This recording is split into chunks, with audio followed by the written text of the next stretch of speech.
The driving mission at Go Sports is to bring you the best paintball content and broadcast in the world, behind the scenes, in the pits, and on the field.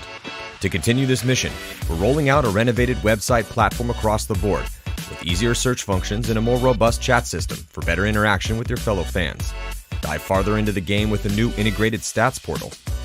Get your insight into the game anytime, anywhere, with an improved functionality across all mobile devices. Check it out now. Ref's gonna run in and check him out. If he's hit, might get a foul. He's not. Harrison, though, gonna hit that buzzer. Yeah. Did he hit? Did he get the buzzer?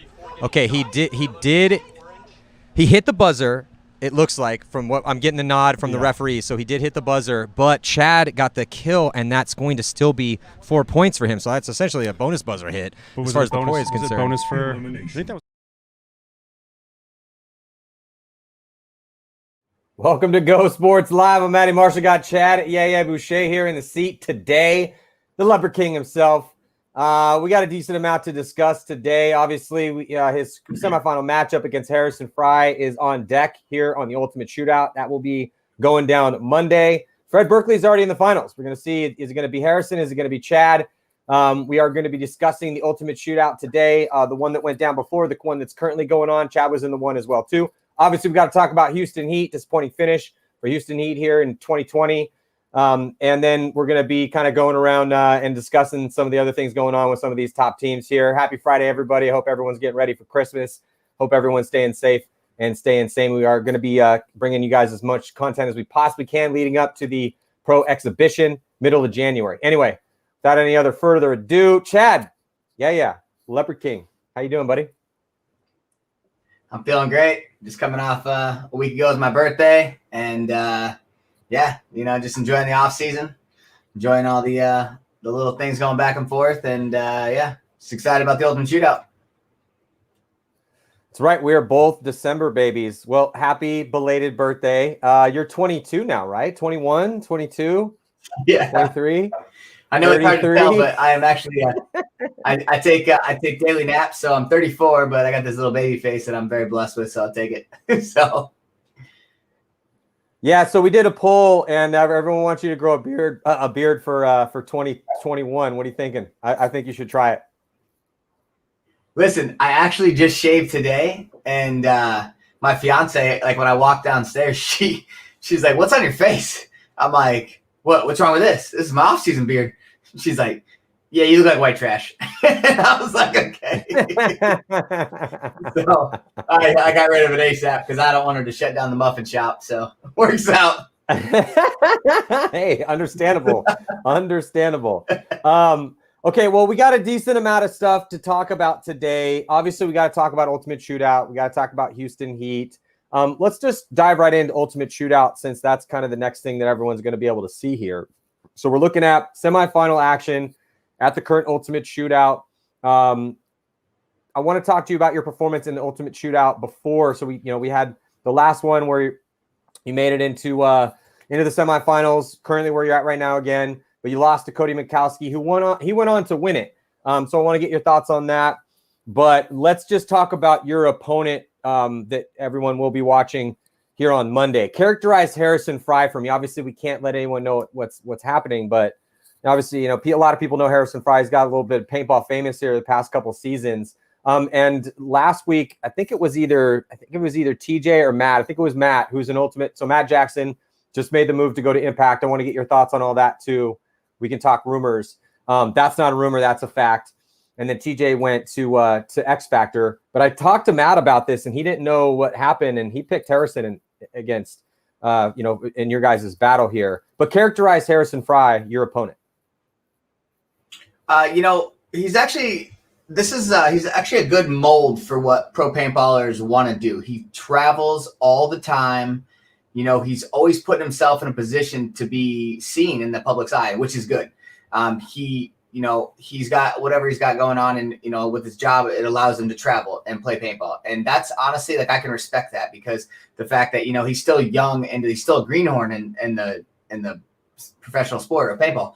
So I can appreciate the fact that he's getting out there as much as he can, because I know that there's so many guys out there that don't take that opportunity or don't even have that opportunity to do that. So my hat goes off to him for that. Like, he's literally out there. And, he is becoming paintball famous just for the mere fact of he's put himself in positions to do that. And that's honestly, I can do nothing but tip my hat off to him on that one, just because, I love it, because he's spreading the word of paintball and he's getting out there as a professional, and it's letting people know that there is hope to still do great things like that. So, not very many guys get to do that. A lot of them go to their 9-to-5s and do all this stuff, and he's out there traveling, jet setting, and playing paintball. So, I have nothing but respect for that. And, I just wish more people could actually do that.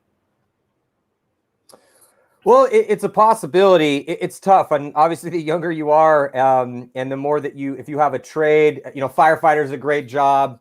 Doing something, if you work in, if you're some sort of contractor, there's just lots of different ways to do it. That's a whole nother conversation. But yeah, he's kind of set his life up so he can travel around, and he's been to Europe. He's been to South America. He's learned all these different languages. I'm a big fan of Harrison Frye. I think that he's an awesome kind of a person that people that are coming up the ranks could look to see how he's modeling and what he's doing and who he's playing with. He's very proactive. He's very friendly. He's always hitting people up like, hey, do you guys need a player? Just introducing himself to people. And that's awesome. He's put himself out there, and it's worked out for him. He had to fight against Nick Sloviak in the quarterfinals. That was a pretty solid win for Harrison. You fought against Dave Haber. That was actually a really close match. Talk to me about that battle. It was a battle with Dave Haber because of two reasons. Dave Haber had gun problems in his match before. And then when I played Dave Haber, he allowed me to score a lot of points in one. And I went up on him big, and then he started to fight back. And I got real cocky with it on a few of them. And, I tried to overgun battle. And honestly, he was about a half a step away from beating me. And all you had to do was hit the buzzer. And luckily, the referee, it was really good. The reffing was good. They actually caught it before. And, they saw that he got shot before. But he was very, he was right on the verge of beating me. And, and when they say it all lines up and everything, the stars align, and when you win tournaments, for that to happen, for him not to beat me like that, the stars were starting to align for me. And, for me to win that match. So I was just after I went back and watched it, I literally was like, oh shit. He literally was a half a step away from beating me. And I was just like, man, I got lucky that Dave Haber did not beat me. He came back, he fought hard. And that was really, honestly, it was his match to win. He had all the momentum, and I luckily enough pulled it out. But at the same time, he was half a step from beating me. So, my hat goes off to Dave Haber on that one, especially because not very many people know Dave Haber other than just being a scud that goes into the snake. And, he came out and played me, and he played me well. So. Yeah, and Dave, he wasn't at World Cup that I saw. Have you heard anything about what Haber's doing for 2021? Is he going to stick with the Outlaws? I'm a big Dave Haber fan. I was frustrated that he had such bad gun problems in his first match and got blown out of the water against Jeremy Zimmerman. He still put a couple points on the board, but he was riding the struggle bus. And then for you guys, that was a really close game. He also went down, I think, -1 to start things out. So he had to kind of fight back from that as well too. But Dave Haber is an aggressive guy. You're an aggressive guy. The way that you guys approach this game is, I think, kind of tailor-made for the Ultimate Shootout. That's why I was disappointed that we didn't really see, and at least in that first set with Haber in the last Ultimate Shootout, what was possible there. And then I thought he had a really good look in a loss against you, kind of like you did against Pat Kraft Jr. At the HK Pro Tour. That's kind of when we were open to our eyes, like, dude, Chad Bouchez can play some one-on-one ball here. And then that was an exceptional match. And then coming into this one, I thought the battle you had against Dave Haber, because in that one we were kind of thinking like, man, this is two front guys going to war here. Haber's fast. He's incredibly athletic. He's got great reflexes. You have more experience than he does in the deep water at tournaments in big moments. So used to the pressure, that's kind of what you thrive on. But just talk to me about the mentality that you think and what is working skill-wise in the Ultimate Shootout right now. I'll say this. I'll answer both your questions here. With Dave Haber, the second that he found out he was going to get into the Ultimate Shootout, Jeremy Salm had him and Fred Berkley working. And that's something that's good that people don't understand, that Jeremy he doesn't believe in the shortcuts on things. So he's going to have his guys training hard, and that's exactly what they did. So for Dave Haber to come out and show how he played me, was exactly how I expected it to be, because, you know, him and Fred, they were battling all the time against each other, and, you know, they were training to get here, and for Fred to be in the finals right now is because he worked hard for it. And, you know, nothing comes easy, especially with their team and like just on their record. Nobody expect these guys to be able to go out and, you know, hold their own or anything else just from like what they've seen in the NXL events. But, you know, Fred's in the finals. Dave Haber's playing me. He was a half a step away from beating me. So, you know, he worked hard for it, and, you know, he didn't pull it out. But at the same time, you know, I can't do nothing but show, like, I got a hell of a lot of respect for the guy, especially in that. So anybody that watched that match, they should he deserves the respect on that one. So, and then, you know, something with the Ultimate Shootout that people don't understand, and people saw this also when I played Pat Craft, is it's a mental game that the second you start to get tired, and a lot of people don't understand this when they go to train, and you can lift as many weights as you want, and you can like snap shoot as many things as you want, but the second you start getting tired, then your mental game. I believe everybody just saw that with that Jake Paul and Nate Robinson fight. The second that guy got tired or he lost his breath, he didn't know how to think. And the second that you have that like happening, you start losing all kind of motor skills of what's going to be right and wrong. And I think that if you can control how you like literally just like breathe and how you can keep control and like keep your calms and everything, then, you know, I think that people can understand how to prevail in the Ultimate Shootout, because it's fast. It's fast. You're on your feet. You have to literally consider, do I go for a buzzer? Do I not get shot? Do I got to stay on a kill streak? If this guy goes for the buzzer, do I counter it? You know, things like that. And then if the guy blows you up and you got a bunch of paint on you, you don't have time to think in between that 1 minute, in between the time you go back. That's actually why I liked having Ryan Brand so much, is because he literally took everything that I could worry about out of my mindset other than me just going to play. Yeah. Make sure I was staying calm and breathing, and literally would tell me, hey, this guy's doing this, this guy's doing that. And I can't express how nice it is to have somebody to be like, hey, this is what he's doing, this is what you can do, here's your situation. Well, as somebody that's been such a big proponent of making sure your cardio is up and that you are physically fit enough, especially for these one-on-one battles, obviously, you know, for X-Ball, for the NXL, it's crucial as well too. It's a little bit different there though, because though it is definitely tiring, especially if you get, say, stuck in a wild card round like you guys did 2 years ago and have to fight through 4 games on a Sunday, God forbid it's hot, then yeah, it's going to be nasty out there. So you just never know when you're going to have to, you know, get to that level. But you've been a big proponent of making sure that you're, you know, to drop any, you know, extra weight that you were carrying, to stay as physically fit as possible. You've been getting into jogging. And I just think that that's so crucial, because, you know, there's that famous quote. It's the, you know, fatigue makes cowards of us all. It's like a General Patton, Vince Lombardi quote. And it's so true though. You know, I mean, fatigue really does make a coward of us all, 100%. Because when you get so tired, and then, you know, I mean, you were hyped, you're ready to make that move, and all of a sudden you're tired and you're like, no, I'm going to stay here and gunfight. You know, I'm not going to go and dive across that lane. I'm not going to make this move that you see in your head, but you talk yourself out of making that move just because you don't have your win. And so I just, you know, I got to give you some credit. You know, I would love giving credit where credit's due, and to see you keep yourself and your body in shape enough to be at this level, to fight a guy like Dave Haber, to go a decent amount of points, and to be able to prevail against a dude who is a stud. I mean, Haber is a beast. You know, he's athletic, he's ripped. Yeah. I mean, the dude's in peak physical condition. He's a former Marine. You know, so for you to get that win, I thought that was a good look for you. And you also, even though Pat Craft did get the better, that was a good look in a loss. You looked really fresh out there. And that was like 100-something degree day. That was nasty.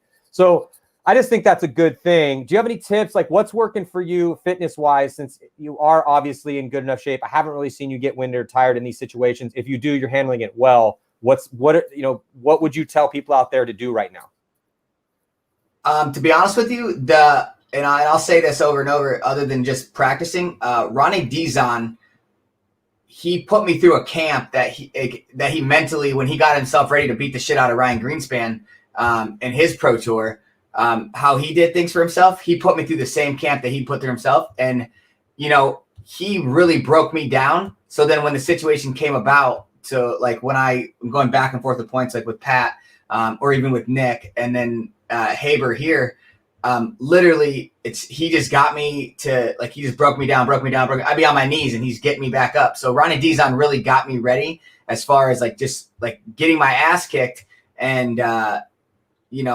over and over and over, just playing points over and over and over and just practicing and working on different things. But I would be so tired that, I mean, there'd be days I just want to throw up on myself, and he just kept putting me through things, and he did that out of the kindness of his heart because, he loves paintball and to get his teammate ready to go into battle in a one-on-one. So, I can't do nothing but be thankful for that guy right there.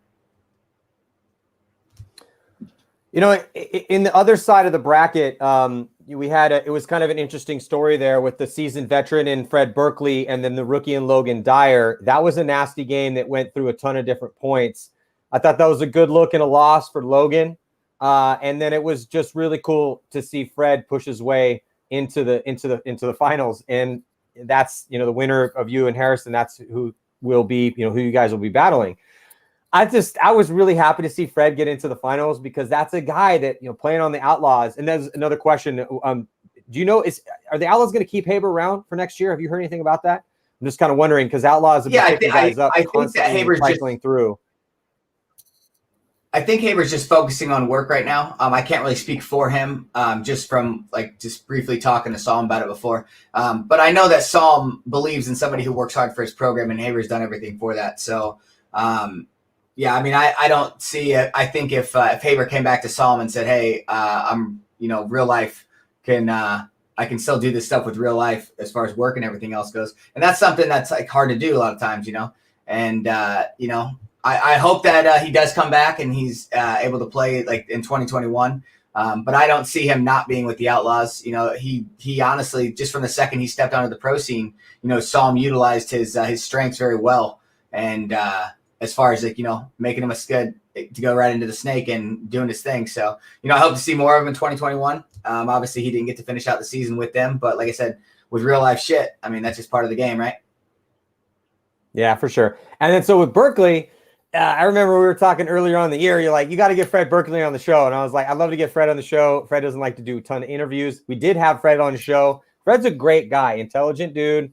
He's been around the game for a long time. Deepest voice in pro paintball. Sounds like Barry White out there.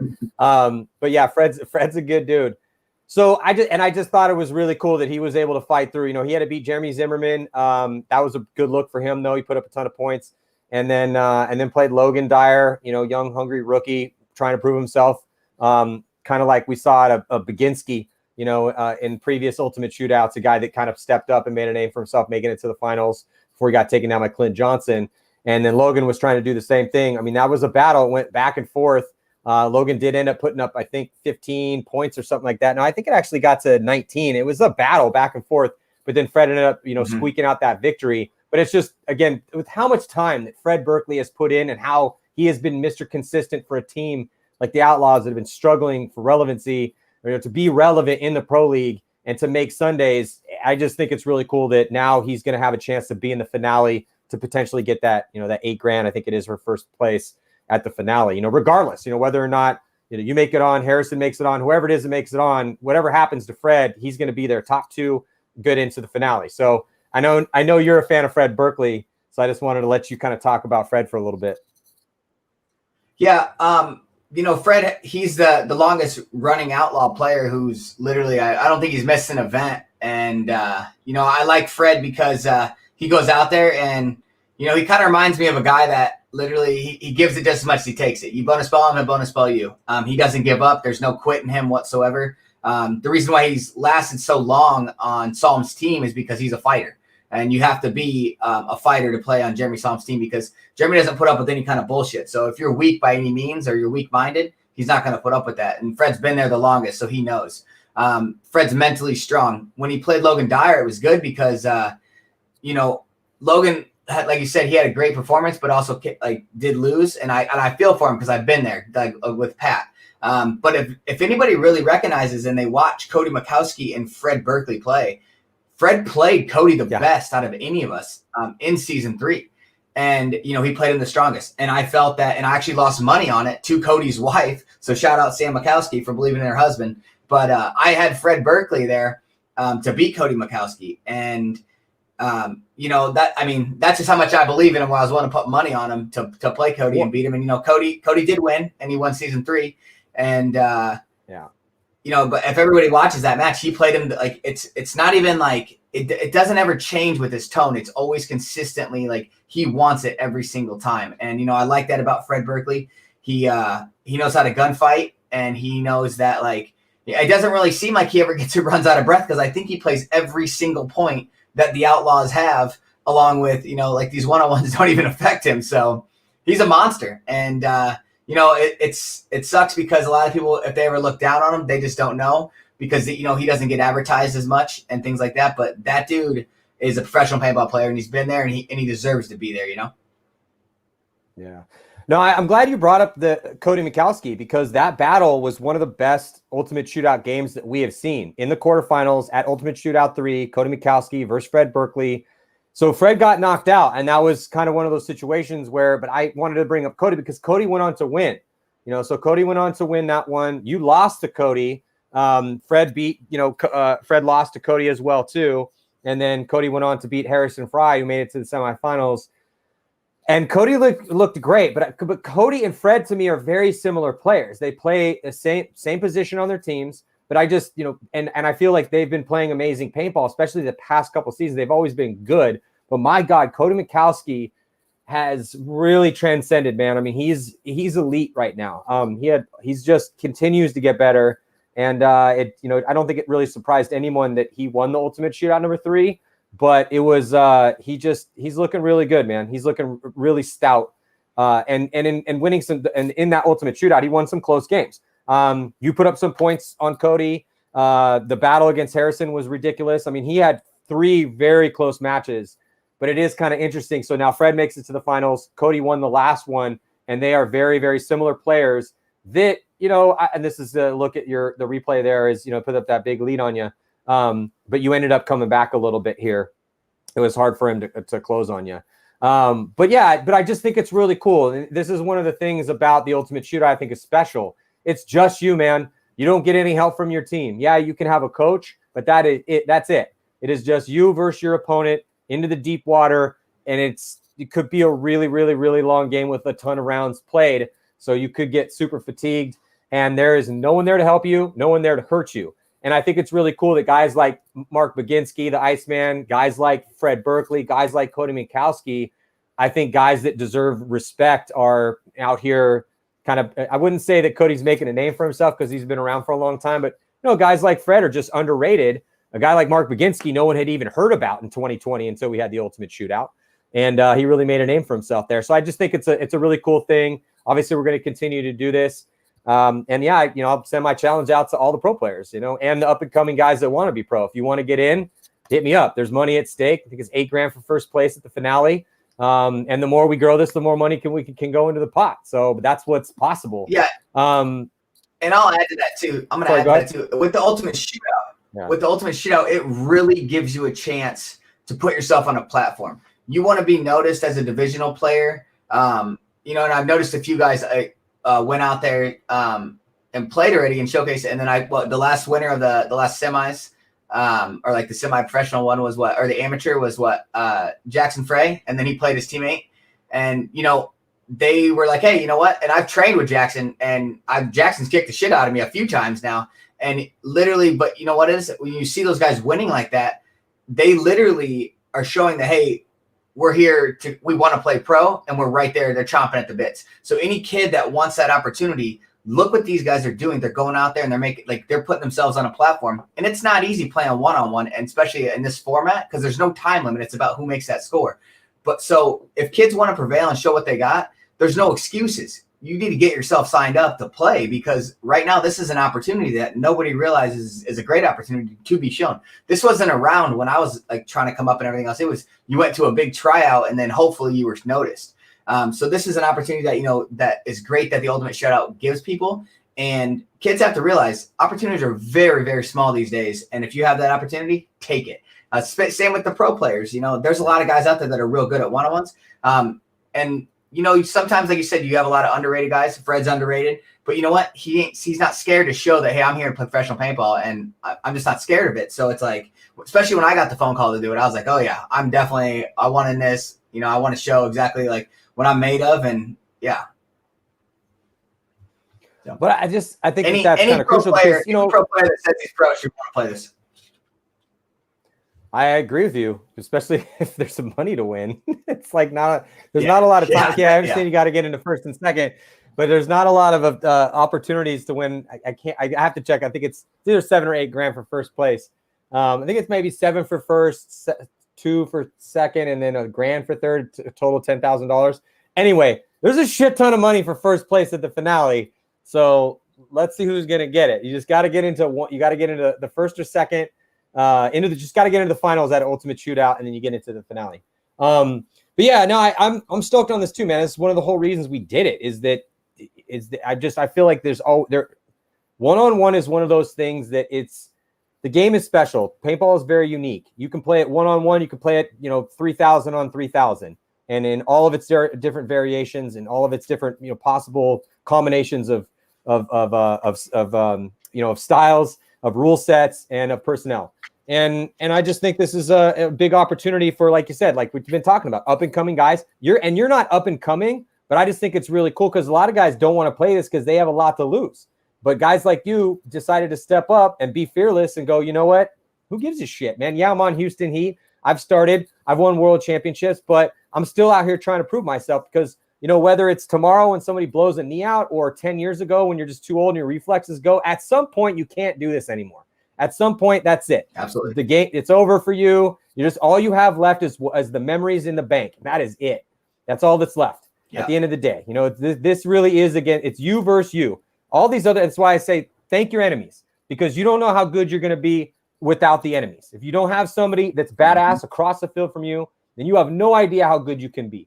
And it's the same with the teammates too. Surround yourself with badass dudes that are trying to push the envelope to make you a better player, and try to find the best game you possibly can on the other side of it too. Because again, it will stop for you at one point in time.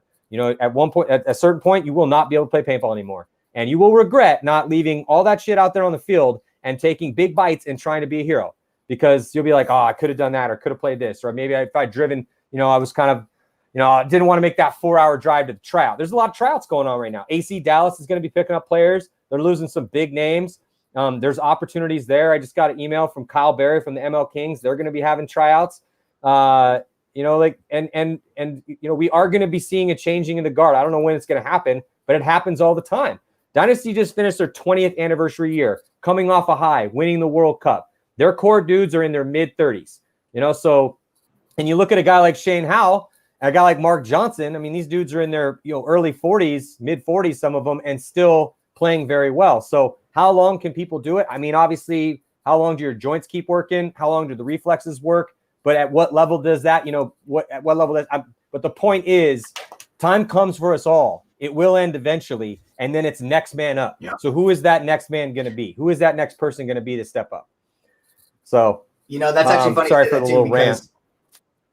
Oh, no, I appreciate that. Gets me all fired up. But at the same time, I actually just watched an interview with the guy from the UFC, and, they're like, oh, how do you feel? Blah, blah, blah. You won this, you won that. And he's like, I'm just in here living in the moment. And I think that a lot of times people are afraid to show, they don't want to lose. They're scared to lose more than they are to even win. I hate losing more than I even like winning, because I know I'm not a loser, but at the same time, I have to go out and prove that. A lot of guys don't know how to take that achievement. So if they live in the moment and they just take advantage of that opportunity, this is an opportunity. The Ultimate Shootout is an opportunity. You're literally showcased one-on-one to show who you are and what you have. Yeah, and if it's a disappointing finish, like you had a disappointing finish at Ultimate Shootout 3. You made it into the quarterfinals. Sorry, you made it into the semifinals. You beat your buddy Nick Sloviak, I thought that was a cool matchup in the quarters. But then you lost to Cody. And he put up a bunch of points on you. So yeah, so that's frustrating, And then you also lost to Pat. And so, but it's like, at least you took your shot. At least you got out there and you were willing to get in the arena to see what the hell's going to happen. And I think this is kind of, talk about disappointing finishes. This might be a good chance to kind of transition and talk about Houston Heat. So that's kind of one of the big stories here in pro paintball in 2020. And like all the conversations we've been having about 2020, everything comes with an asterisk. I feel like if we could just superimpose an asterisk right here by my head as we're having all these conversations about all these teams, because it was a 2-event year. We still have a pandemic ravaging its way through the world. And that definitely put a giant, throwing monkey wrenches into the mix here. But for the first time in, I think, ever, Houston Heat took 10th overall, 2 9th place finishes. So, I wouldn't be doing my job if I didn't ask you some decently hard questions about this, just because you guys have been so consistent. Houston Heat, if we go back here, grab my notes real quick, going back just for the past 2 seasons. So Houston Heat came in 2012, guys, a super team. You helped form the team. Nick Sloviak was there. The Smiths. You brought the Russians in, and what an amazing run it's been. We could spend 2 hours breaking down the intricate history year by year of Houston Heat. I can't keep you here all night, but just on the past 2 seasons. But you guys were successful right away. Right away in 2012, you guys started winning tournaments, and you became one of the best teams in the world, and then became the best team in the world, depending on who it was, the tournament that we're talking about. But you guys had won the World Cup for 2 years in a row. World Cup, obviously notoriously the hardest event to win. So if we just go back here and look at your past couple seasons, if we start with 2018, started off with a 5th, a 1st, a 5th, a 3rd, and a 1st World Cup victory, 1st overall, series champs, and World Cup champs.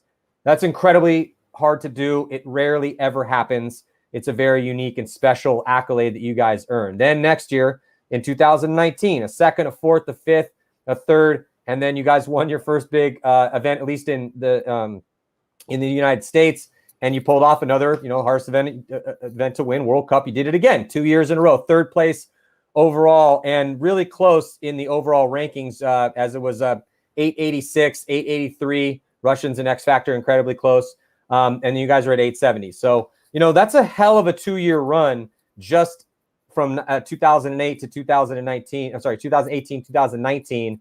And then we get into 2020. You guys had a disappointing finish in Vegas, taking 9th, and then another 9th at World Cup. So, again, I talked to Randy at the beginning of this season, and he even asked me, I was like, well, you guys didn't make any moves. I know you guys have some options to pick up some guys. And he was like, I don't know. What do you think? I don't think I need to pick up any guys. Do you think I need to pick up any guys? We've won the World Cup twice. And I was like, I don't really think you do.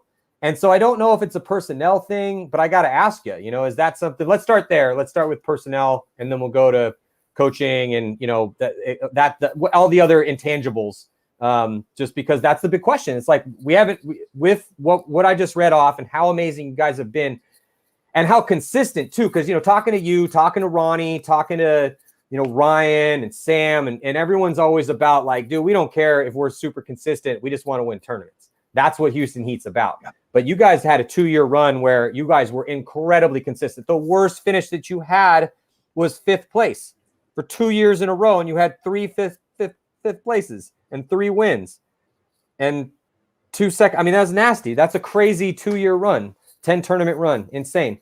So let's just start there. Let's just start with this year. Yeah, what do you think happened? Why 2 9th places? I don't have any excuse. Nobody on the team's making excuses. Nobody's giving us the leeway other than we need to work harder. It is, like you said, 2-event season, everything else. People do slip and things like that. Is that something we're used to, or is that something we've ever seen in the program of Houston Heat? Absolutely not. Do I think that will ever happen again, or I want to guarantee this or that? There's so many variables in paintball. I can't go and say that and guarantee that. But what I can say is that Randy Smith will put every tool in our shed to make sure that we don't go out and lose like that again, or disappoint our fans or our sponsors or even ourselves, or even the everybody that comes upon it. So I can't do anything. I have no excuses other than to say that, we just need to work harder. We need to make sure that, we are, and like you said, this is a season with everybody calling asterisk and everything else. So obviously a lot of guys had time off because the World Cup's so hard to win, because the fact that everybody goes the entire season and they should be finely tuned for that final event to make sure that they're ready to go. We didn't have that. We didn't have those 3 events in between, or any of the traveling to Europe or playing anywhere else together. What we did have is a pandemic. We have no excuses for that. everybody played when they could and this and that. And, it's just what it is. But we just have to work harder. We know that that's not what we're used to. We'll probably never want that feeling again. Us losing like that, it's a disappointment. It's a disappointment in all of our eyes, and we just need to work harder. I have no excuses. I can't say that it's anybody's fault. I can put only the blame on myself. It's my fault that I didn't go out and shoot 5 guys. I was given every opportunity. I didn't go out and shoot 5 guys a game to make sure I put my team in that position. So all I can say is that's all my own fault. I know the guys feel the same way.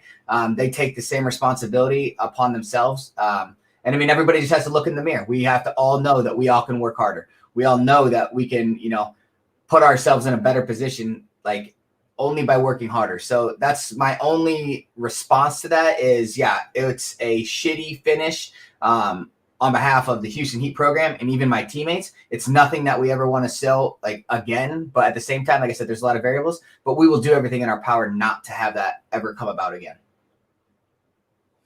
Well, let's start at Vegas, and because again, only 2 events this year, so there's not a ton of games we can go over.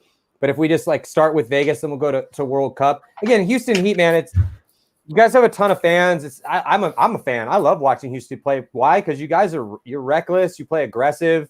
You never play defensive paintball, and you're super fun to watch, regardless of whether or not you're winning or losing. You're typically doing, you obviously win more games than you lose.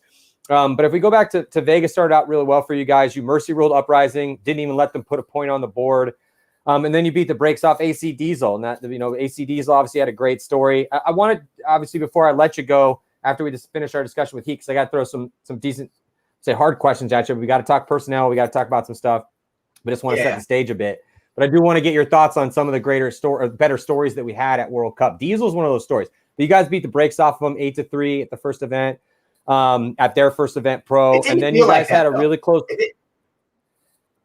Yeah, well, if you want to talk about it, we want to talk about Diesel now. We can throw that out there. You guys, but you beat them 8-3. I won't.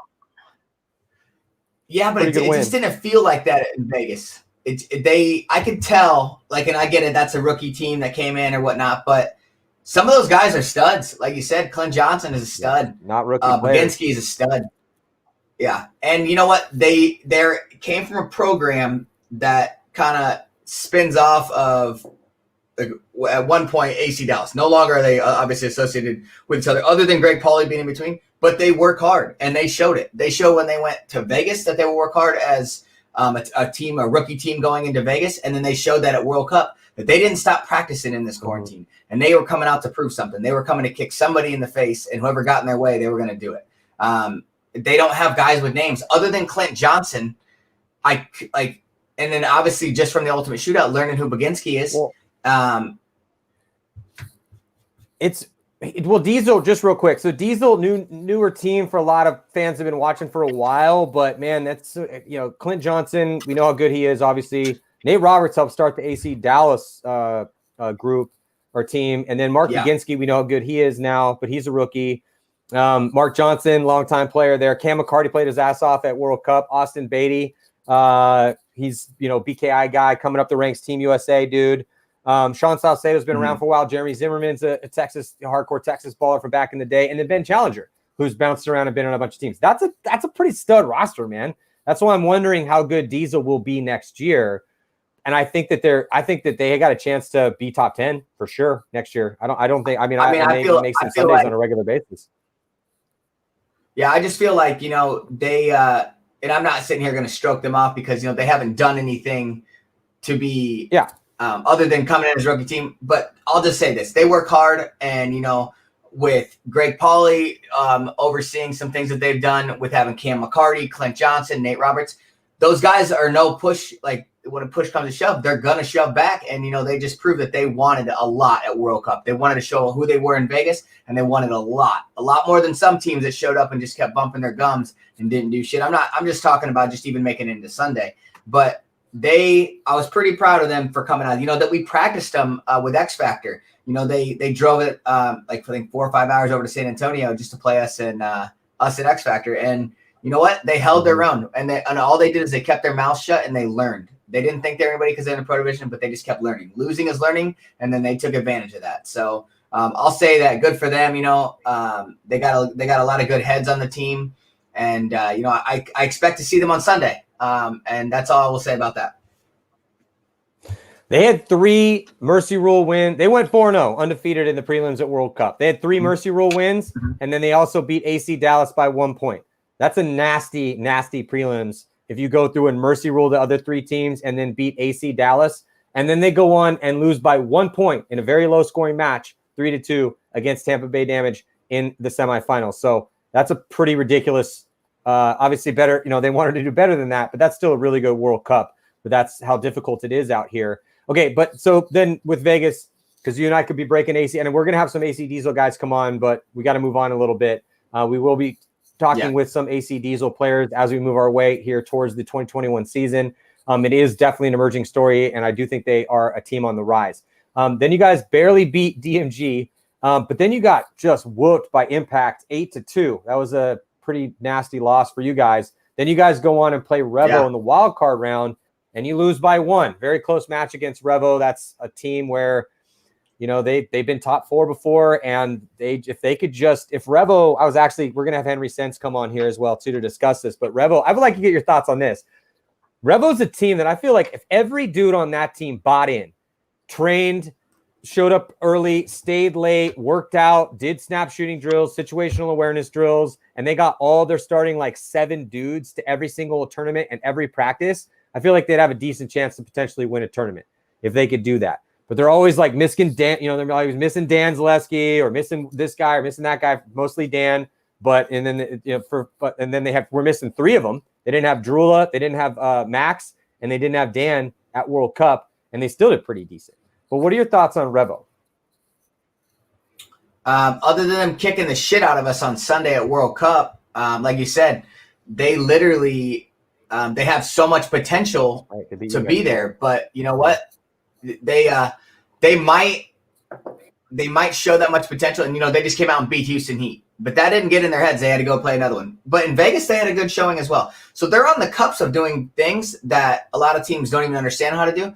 Now that they've got that, how many years they've been pro now? 4 or 5? And then it's they've had a lot of transitions. If they could be more consistent on having every guy there. But they have a lot of real life shit. Matt Derula's got a grown-ass man job. Max Trailer. These guys all have families. They're married, things like that. It's hard to do, and just as much as anybody. To be a professional paintball player, it takes a lot of sacrifice. And I think that does hold them back. But I think if they continue to go, Frank Anamaso coming to that team, it shows that, that kid he's special. And I think that, when he played with Aftermath and the showing that they had, that 1 3rd place that they had, he was very responsible. Tom Guest, coming in from Canada, playing with these guys on their first event. And then he did a great job as well. It's very consistent. And like I said, they kicked the shit out of us on Sunday, and we actually beat them early in the event. And then they came back. They were looks like a little more prepared, and they knew exactly what we were going to do, and they took advantage of it. And hats off to them. And I mean, it's something that obviously we weren't used to seeing. There's only been 2 teams in the history of Houston Heat that have ever mercy ruled us. One's X Factor, and then I guess they get to stand next to them. But at the same time, it's all they did was just teach us that we got to go back and we're going to work harder. We did. So, Chad, we did everyone out there listening, and we did a top 10 games from World Cup. And then I just did some voiceovers for this, but, it was emailer, kind of, just looking at all there's a ton of games. We had 20 pro teams, 49 total matches over 4 days. That's a ton of content. So, we did a top 10 games, and one of them was Houston Heat versus Baltimore Revo, Thursday, set 4. I just want to read you the text that I wrote for this. As the defending champs, everyone expected Houston Heat to come out guns blazing against Revo, who was missing 3 of their starting 5 players. The game did not begin well for Houston Heat as they went down 3-1 or 1-3. But this is the team who won the World Cup twice in a row, and they fought to come from behind victory. However, Revo would go on to get the revenge later in the tournament during the wild card round when it mattered. But that game won't be making this list, as it was an absolute dominant victory for Revo. Because that was the case. That was a really good win for them. You guys can have a new tab, and then you can put a new tab in there that says a team that got their shit kicked in at World Cup. No. So. The worst ass whooping, the 10 worst ass whoopings at Las Vegas. This game only lasted. I'm sure we've given 8 of those 10, but at the same time, we've also taken them too. So you win like a man, you lose like a man. Hats off to them. Yeah, but that's exactly what we just talked about, is that you're not going to win it all the time. And you're willing to actually get in the fight in something like this. I think that is, kind of the important thing. And that's what my challenge to Revo would be is like, dude, I understand. Like, I get how hard it is.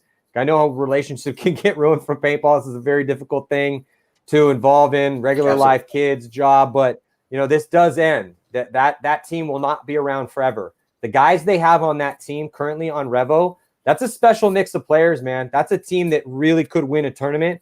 I know that they know that, but if they could just get all their guys to just buy in for a year, again, I know that's going to be difficult. But if they could just get, 6 of the 7 guys that they have on that starting, 7 guys, and obviously 5 guys start, but their 7 is pretty nasty. So if they could just keep those guys around and make a really good run, knowing that this isn't going to last forever, and if they could get a commitment out of Dan to make it to all 5 events and practices, and I know that those guys do grind hard at the practices they do make, but I'm just saying they have a chance, and not everyone has a chance. If we go down this list, as competitive as tournament paintball is, correct.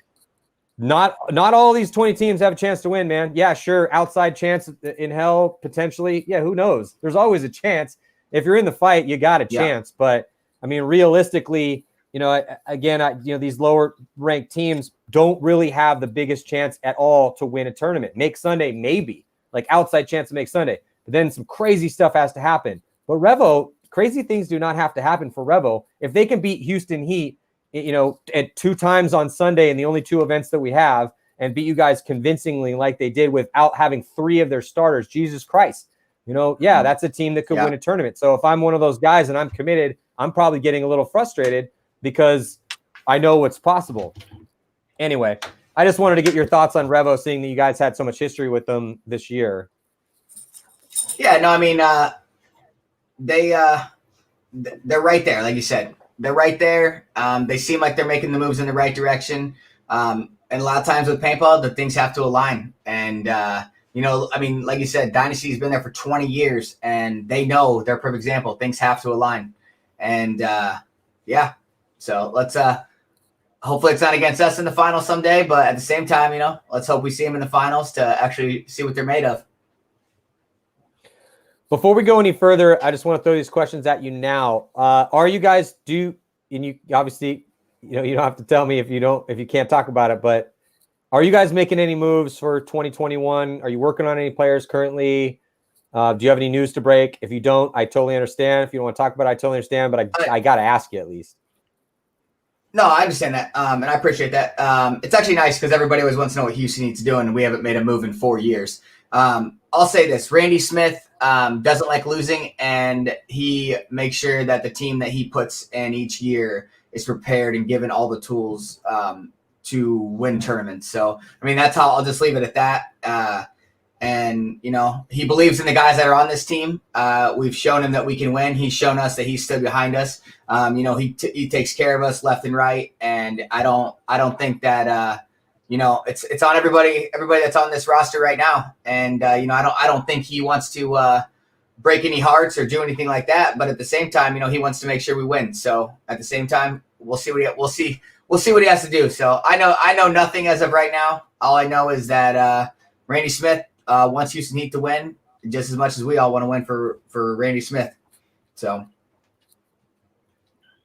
all right. Well, if you do make a move, text me so we can talk about it again. I'll ring you on the telly. I'll ring you on the telly. Yeah, hit me up. Hit me up on the burner. Okay, so then let's move on and talk about some of these other teams. What do you think about Impact now? Impact picking up Matt Jackson.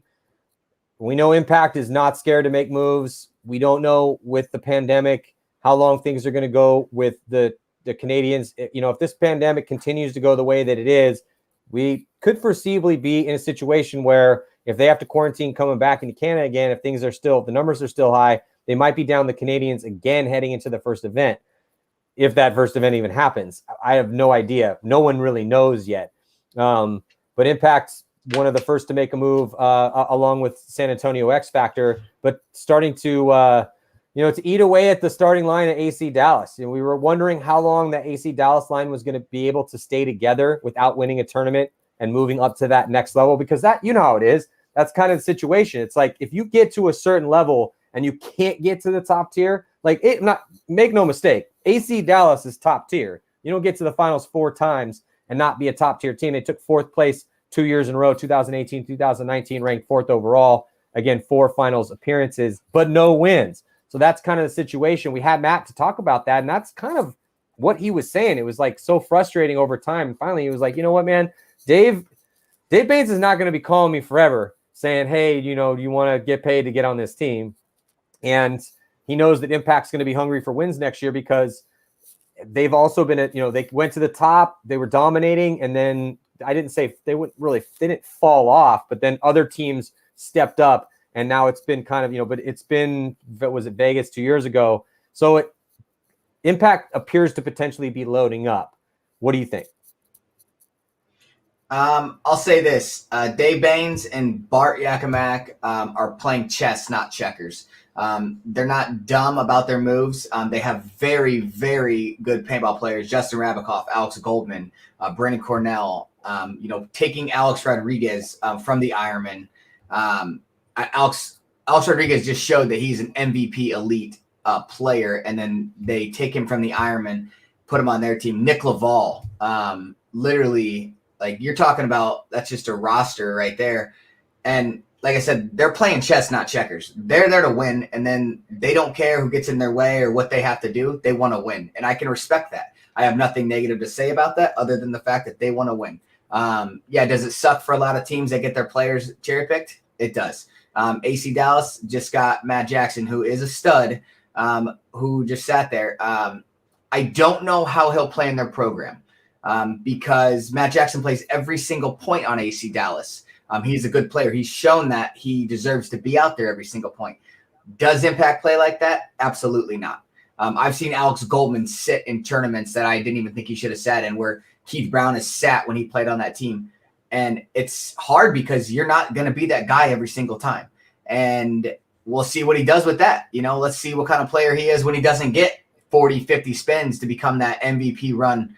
The only players that I've truly seen do that in that program is Alex Goldman and Justin Rabikoff. Those two right there, they've proven that they need to be out there. And Keith Brown. Well, exactly. This is an interesting discussion that I think you and I are going to have to. We can have a little bit of it here. I do want to get your thoughts on a couple more things. I can't keep you here for more than 5 or maybe 7 more minutes or so. But when you're on a top, because you guys are in the same situation. And so when you have a team like Houston Heat, like a team like Edmonton Impact, San Antonio X Factor, AC Dallas was different, so if we're going, X Factor, Russians, a little bit different there too. They don't carry quite the deep roster that they used to, but they have some studs sitting on the bench. But when you're on a team like Impact, Houston Heat, San Antonio X Factor, and you know how this is. I mean, you've had your starts, but you've also had your time sitting on the bench too, and if you're on a superstar team, I had the same situation on Excessive. I had my starts. I sat on the bench. You never know. You have to be elite of that elite group of dudes on that in that weekend. And the best coach will make sure that that's what's happening, because that's going to give us the best chance to win. So whoever's elite that weekend of those elite guys, that's who's going to go. And you hope that you're the best against, or better than the other elite dudes that are going to show up to play you in the finals. But I thought that brought out, if you're a Keith Brown or you're a Mouse, to have one of those guys sit down so the other one can start, it's tough, because that means you either have Mouse on the bench or Keith Brown on the bench. But when they were starting, if you can keep those guys happy and make sure that their checks are cashing and that they're not looking for a new home necessarily. What happens? That all this weird that when they had Keith Brown and Alex Goldman fighting for playing time as the one in the snake, that they went on a crazy run. We could do that with the dudes in the center. We could do that with their twos as well, because Justin Rabikoff is phenomenal, but so is Zach Yakimek on his best days. And sometimes they play the same position. Sometimes they don't. It just depends. And that's why it's tough to coach those teams. But you guys are in the same spot. I mean, when you look at Heat's roster, it's like, okay, well, I mean, Fedorov on paper is better than Devin, but Devin's had his points. Fedorov on paper is better than you, but you've had your points too, and you get your starts. So it's like that, because it's not that simple. You can't just go with the names on the back.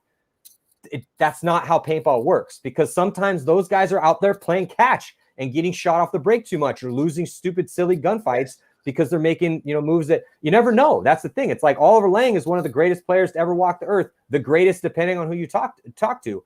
I've seen Oliver Lang go out and have a bad weekend before. I've also seen him be God's gift to the game. You never know what's going to happen, and that's why it's so hard to coach these teams. But that's why why you have to have that high paintball IQ to be able to guide the ship. I think that's why Dave's done a really good job. I think Dave takes some flack sometimes that I don't necessarily, I get it, but I think Dave Baines does a hell of a job coaching Edmonton Impact, because that's a hard team to keep happy. Same with Houston Heat. I think you just said it right there too. Here's something that people don't realize, and I see a lot of guys who are elite. They need those reps because they know how good they can be, but they just got to get comfortable. It's a mental game from there. For a coach like Dave Baines to be able to mentally keep everybody hungry, mentally keep himself in the game, and then go on and win tournaments consistently. And then the second you don't win it, everybody's like, "Oh, what happened to them?" Nothing happened to them. There's a lot of variables, a lot of opportunity here, and there's a lot of great players that play this game. It's probably at its highest level it's ever been in the sport of paintball, which is crazy to say because I've seen so many players like in so many different time periods. But at the same time, it's like it takes a special kind of person to run these elite teams, and there's only so many of them. Ryan Brand does an excellent job of literally leading these guys to victory, to water, to land, anything there is. He does a great job, and he sees all the potential in all of his players, and he plays them at the right moments. It literally, with X Factor playing Dynasty, Rusty Glaze, same thing. Like, there is special people who in this world of paintball that have that gift of managing these guys. And you know what? Like, I mean, I hope someday that So you say you're either going to steal Rusty or Ryan. Is that the news you're trying to break right now? Is that what you're trying to tell me? No. I mean, Rusty should go nowhere. Ryan Brand should go nowhere. No, I mean, it's just like it just takes special people to manage the right kind of people. Whatever. Randy Smith's done a great job with managing guys that went from couldn't even speak the language together to winning championships and series titles. And, that's hard to do. Jason Trozen did a great job of doing that. And also with this, as a lot of times these guys, there's no room for error. So they have to find the guy in the right combination in that tournament on that field to make sure a referee's not throwing penalties on them, to make sure guys are shooting people off the break, to make sure guys aren't hesitating. There's so many different variables and so many things the coach has to do. It's just like you have to be a special kind of person. And, it's shown in the past. It's shown, and when it doesn't happen, you get looked down on. And, we've been through some coaches in the past, and, we'll figure it out. We always do. But at the same time, it's like, it just takes a special person to coach these people, especially like with Dave. Like I said, he's playing chess, not checkers. Bart believes in him a lot and a lot of the moves he's made. I believe that last year, or was it the year before, when they lost Keith Brown, I don't think they should ever lost Keith Brown. But then at the same time, they picked up some guys that didn't work out for them, and they got rid of them. And then, it's a business. It's about winning, and I can respect that. So at the same time, like I said, they're playing chess, not checkers. I feel like so there's a game called Go. Are you familiar with that game? I feel like the best guys out there are playing Go, not chess, because Go is much more complicated than chess. Chess, like, it took the computers, the computer algorithms and the AI figured out how to play chess masterfully and beat human beings like 20 years ago. It took until like 4 years ago for them to master Go. And it's also known as like the surrounding game. It's fascinating. If you guys have never looked into Go, you're into strategy, definitely check out Go. But I really truly feel that the best guys are doing that. And I got to let you go here very soon, Chad. We got to get back on and kind of talk, because I feel like there's a lot to talk about with all these other teams. But I think that Damage, they can make a real serious run next year. So that's going to be my last question for you, because you won't give me anything on what Heat's going to be doing, which I totally understand and respect. But when that news breaks, just let me know. But that being said, it's been 4 years. I haven't called you once. I know. I just honestly, I could see you guys not changing any players. I mean, again, dude, with the asterisk year that we've had, I don't think you guys, I don't think you have any holes. I don't think you need anybody. I could definitely foresee you guys not needing to pick anyone up for 2021. I would agree with that. If Randy were to ask me again, I'm supposed to play golf with Randy here in the next month or so at some point in time. And if we get in that conversation, I'll probably tell them the same thing, man. I'll be like, you know what? Hey, if you can get a star, cool. But you guys have a badass team. You won the World Cup. And yeah, these other teams are getting a little bit. I don't really think you guys, honestly, I don't really think you guys need anybody. It's just, who's available, what potentialities, whatever. It's again, longer story. But I got to ask you about Damage. I just think Damage could make a potential run. They seem very motivated for next year. I think if it's like with Revo, if those guys buy in, this is different with Damage because they're much more experienced and they know how to win. But if those guys just, this isn't going to last forever for some of those guys, man. They're on that, I don't know how much longer they're going to be able to do it. But if they, got on that workout tip like you've been and keep themselves in fighting weight and train and buy in and because I talked to CJ Botsalis at World Cup, the owner of the team, and he seemed very motivated to make sure that team's going to be competitive. Joey is holding their feet to the fire. So that would kind of be my last thing. Obviously, we could discuss it for a long time, but just like a quick answer on what do you think about Damage for 2021? I'll say this, and this isn't me sitting here trying to blow them or anything else. They came in 2015 with no budget. They didn't know where to go, what direction they were going to be in. The guys were just there to play. They just wanted to still play professional paintball. In 2020 World Cup, Tampa Bay Damage was there to win the World Cup. They got Joey Blue back in the program last year.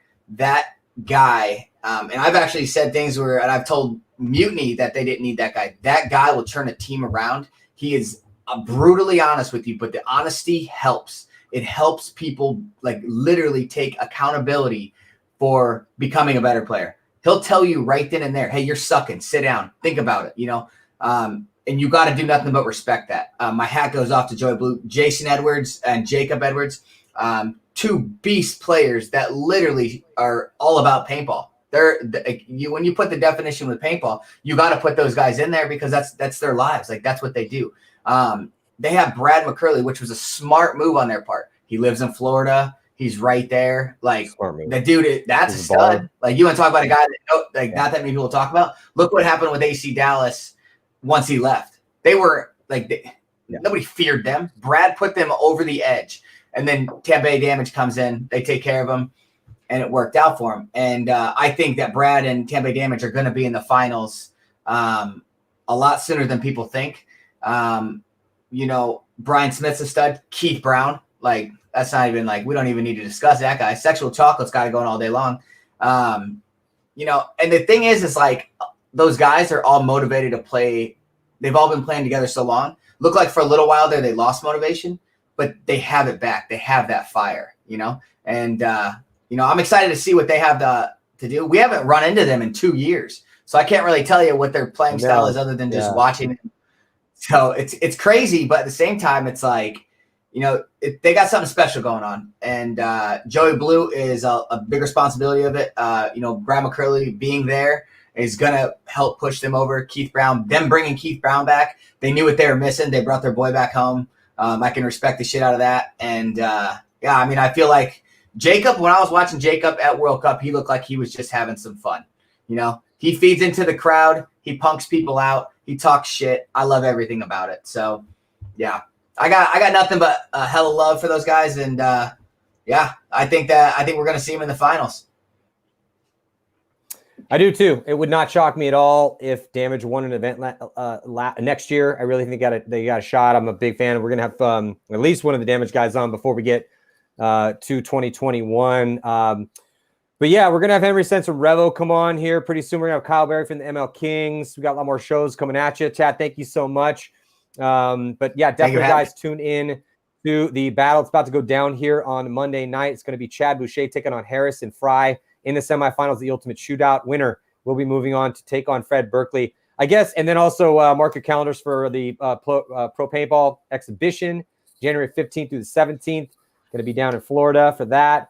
Thank you guys so much for tuning in. Last question though, Chad, is what you're wearing, is that considered a jacket or a robe? Because to me, it's more of a robe. I'm going to go with more robe. I'm not exactly sure. What do you think? This right here, this is a jacket.